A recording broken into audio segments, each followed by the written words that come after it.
Sinners, did you guys watch it? What did you guys think? I loved it. I loved every inch of it, and I really enjoyed it. And here's why I think you should watch Sinners. Right? Here's why I recommend it. First of all, it's an exceptional movie, and I'm not just saying that because I'm jumping on the bandwagon, and just because everyone is saying it's awesome and everything like that. And I know that I'm late to the party, so I apologize for that. But what do I mean it's exceptional? The themes that it touches are quite fascinating, when you think about it, and you have like this deep introspective look into it after you watch it. It's very interesting. So the first thing that I really enjoyed about it was how it's a nice spin on if you saw Dusk Till Dawn, the Quentin Tarantino movie, right? It's sort of like they play around with that premise. It's very familiar.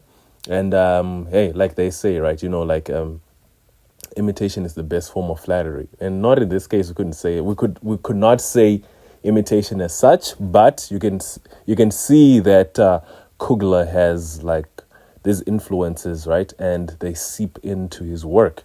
So especially with this one, right, you can see how they take that the whole premise of Dusk Till Dawn, and then they spin it on its head, and then they add their own flavor and flair. So it feels as if it's not regurgitated, but it feels like it's a new dish that's inspired by a couple of ingredients from a former dish or something like that. But so what was amazing about it was, visually it is beautiful. It is beautiful. And I love how they brought their own flair to the vampire mythos, right? There's this, they put a little bit of spin on the folklore a bit. It's a bit interesting, right? We could say this time around, they kind of breathe life into the whole vampire mythos by, for example, they're just not bestial creatures who are just gluttonous or just bloodthirsty animals that are just after people. That kind of one-dimensional aspect of it. They really kind of put a little bit. I guess there is some homage as well to some vampire lore from the past, but they kind of make it interesting by the whole invitation thing, right? It's very interesting how cultured and polite the vampires were, especially the leader. Hey, if you've made it here, so sorry for the spoilers anyway. That was kind of nice. So there are some themes which I really enjoyed. The first one being your gifts and individualism, right? Your uniqueness, right? What do I mean by that, right? There's this scene that I really enjoyed when the head of the vampires, I'm forgetting the name. I'm not forgetting because he wasn't memorable or anything like that. But when he speaks with Preacher Boy, right? When he's talking to him, and then he says, "I want your music, right? I want your memories." It really shows how valuable and priceless our experiences are, right? How they shape us into the person we are, and how our gifts, right, are so unique that they leave an imprint on society. And how, for example, you take yourself for granted, but some of the things that you do, no one else can do them, when you think about it, right? So I really love that, and it's sort of like a love letter to how unique everyone is, right? And for example, I loved how the vampires when yes, I'm actually thinking about this idea right now. When they were turned, right? When our characters were turned into vampires, how they started to think in a hive kind of mindset, right? And when they were thinking like a hive, it killed off their individuality. They were just a beacon, or not like a beacon as such, but they were like an outlet for one person's ideas, right? And they were just channeling one person's ideas. So they kind of lost themselves, right? So it's not just the a physical death where you lose, your body and you become a corpse or something like that. But it's actually how your creativity and your essence of being you is lost when you become a vampire.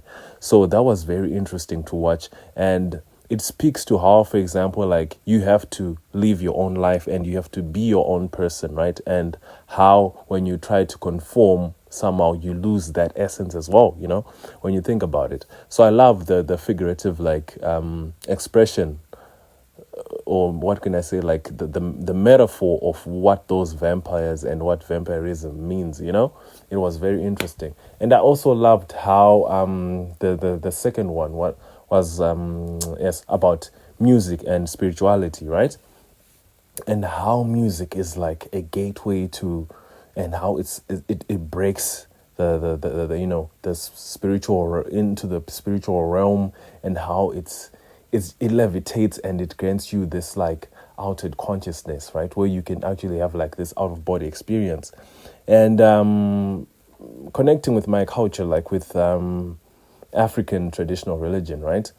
We have something called like mediums, and with mediums they actually have performers or like singers who, when they sing, right, they get into this trance, and the melody and the way that they sing, right, that energy on its own, it triggers a trance, right? So even like, I'm sure you can relate this, right, with even like music, how the sense of euphoria you feel, right? Even when you're down, you just listen to music, and then you're like, oh, whenever I hear this artist, he's got like this upbeat music. Whenever I hear it, I just like, I just feel jovial and I'm on cloud nine.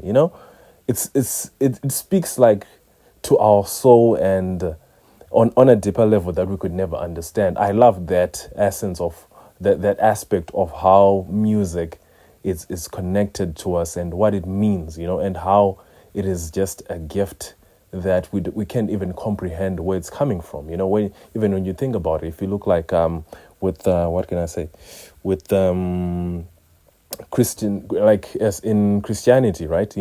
The devil is, I don't know how far true it is, but I'm sure I came across this. Like, for example, the devil, he had a beautiful melodic voice, right?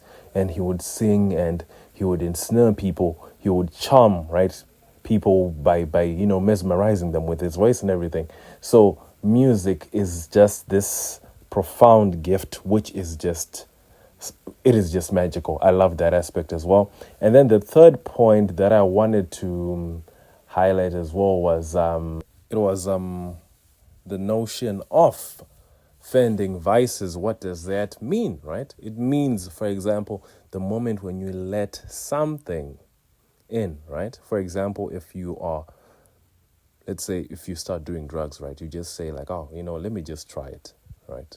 That small invite, even like when you want to indulge in like in unfavorable practices, right? For example, let's just say, oh, whether it's you being, into casual sex, or even like there are a lot of bad behaviors or bad habits that you could slowly just say, for example, let me just have a taste, but then they get into your life and they really grow into something else, So it's really like an interesting perspective of how those minor what can I say, those minor forms of participation, right, can really lead you down a dark path, and you are not prepared for what comes along with you wanting to partake in those things, and you shouldn't just take these things as like trivial, like what can I say, trivial experiences that don't matter a lot,